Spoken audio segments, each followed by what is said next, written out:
Welcome to the Layman's Globe. Let's jump straight into today's explainer because we are unpacking the reality behind the rising tensions between China and Taiwan. Look, if you check the news lately, it's incredibly easy to get completely lost in all those daily alarmist headlines. But today, we're going to bypass the panic. We're looking directly at the facts, the actual military strategies, and the massive global economic stakes. The next global economic shock may not begin with oil. It may begin with ships stopping outside one island. Just think about that for a second. The stakes here aren't just about some distant geopolitical maneuvering. They literally threaten the machinery of modern life. We're talking about the core components inside your smartphone, the safety systems in your car, and the massive data centers powering global AI. A conflict in the Taiwan Strait wouldn't just stay a local war. It would instantly, and I mean instantly, become your problem. Chapter 1, The Unresolved Fault Line. Okay, so let's dive into this. This is a historical disagreement that's been carefully contained for decades, but the tectonic plates are without a doubt shifting right now. Taiwan is self-governed and democratic, but Beijing claims it as part of China. So how does the United States navigate this? Through something called strategic ambiguity. Basically, Washington recognizes Beijing, keeps unofficial relations with Taiwan, and supplies them with defensive weapons. But, and this is absolutely key here, they do not give Taiwan a NATO-style automatic defense guarantee. This intentional vagueness has kept a fragile peace for years, but as we're about to see, that peace is being aggressively tested. The pressure has been steadily escalating over the past few years. Let's look at how this builds. In August 2022, following a U.S. official's visit, China conducted major live-fire encirclement drills. By 2024, the joint sword exercises were actively practicing sea and air coordination. Then December 2025 rolls around, and the Justice Mission actually rehearsed explicit blockade objectives.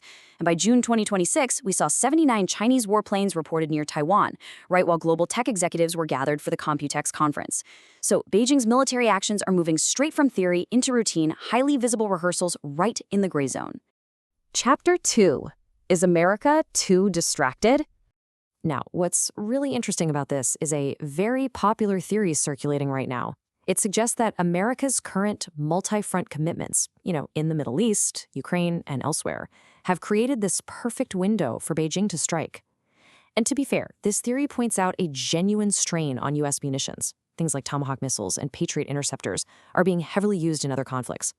However, the reality on the ground is that an amphibious invasion across 130 kilometers of water remains one of the absolute hardest military operations in human history. It requires total surprise, complete sea control, and sustained reinforcement under heavy fire.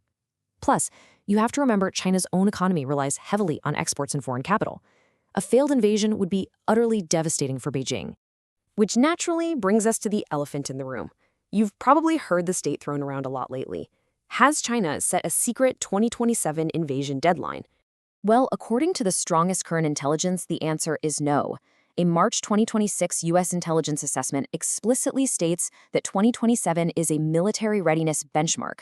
It's a capability goal, not a scheduled invasion timetable. Now, while the risk is absolutely rising because of increased military capabilities and political hostility, Chinese leaders do not presently plan to invade in 2027. So we really need to completely rethink what the actual threat is here. Chapter 3, Blockade over Invasion. The most immediate threat, honestly, isn't a loud, dramatic war. It's something much quieter and potentially way more insidious. You kind of have to forget the Hollywood expectation of thousands of troops storming beaches under heavy fire. The most likely reality is a customs quarantine or a maritime air blockade. Why? Well, because a blockade forces the U.S. and its allies to make the very first visibly escalatory move. Beijing could simply frame a quarantine as domestic law enforcement, which makes it incredibly complicated for the international community to figure out how to respond. And this right here is the gray zone reality. A crisis in the Taiwan Strait isn't going to start with a televised declaration of war. It's going to start with paperwork. It'll look like Chinese Coast Guard vessels demanding document inspections from commercial ships. It'll look like sudden, unexplained cyber outages, mysterious pressure on undersea cables, and commercial war risk insurance skyrocketing so high that shipping companies simply refuse to sail. Chapter 4. The Global Chip Famine. Now, if those ships actually stop sailing, we immediately see why Taiwan is the undisputed economic nerve center of the globe. The crucial point here, the absolute kicker, is 92%. Taiwan produces roughly 92% of the world's most advanced logic chips. We're talking about contract manufacturing giants like TSMC turning designs from companies like Apple and Nvidia into physical reality. There is literally no other location on the planet that can quickly replace this capacity, period. So, a perfectly logical question follows.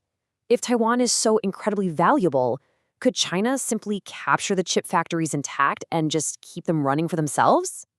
The short answer is no, not reliably anyway. A semiconductor fab is not a gold mine that just keeps churning out treasure when ownership changes hands. It's a hyper-fragile, living ecosystem. It requires specialized foreign software licenses, constant maintenance from international teams, ultra-pure chemicals, and perfectly stable power and water. Without the global supply chain actively supporting it, a captured fab is just a very expensive, totally useless building. Chapter 5. The economic shockwave. Let's walk through exactly what happens to your wallet if those fabs actually shut down. Here's how the transmission chain works. First, a blockade begins. This immediately cuts off power, water, and logistical supplies to the island. Without those basics, the semiconductor fabs slow down and eventually halt output. Then, global inventories plummet. Manufacturers around the world have to slash their output, which causes tech prices to absolutely skyrocket. And that dramatically increases the risk of a severe global recession.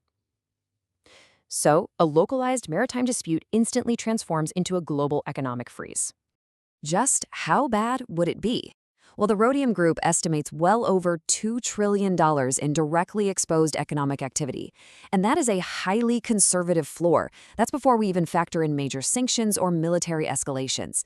Other stress tests show that the actual damage could approach 1/10 of the entire world's annual economic output. And this brilliantly illustrates how the shockwave hits multiple sectors instantly. For AI and cloud computing, you're looking at massive shortages, totally slowing down data center expansion. For phones and computers, expect way fewer product launches, much longer replacement cycles, and significantly higher prices.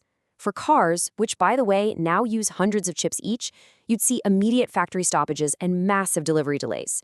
Even places pretty far removed from the conflict, like India's booming IT and cloud sector, would suddenly face staggering hardware costs and much slower global client spending. Chapter 6, Early Warning Signals. So how do we actually know if this is about to happen?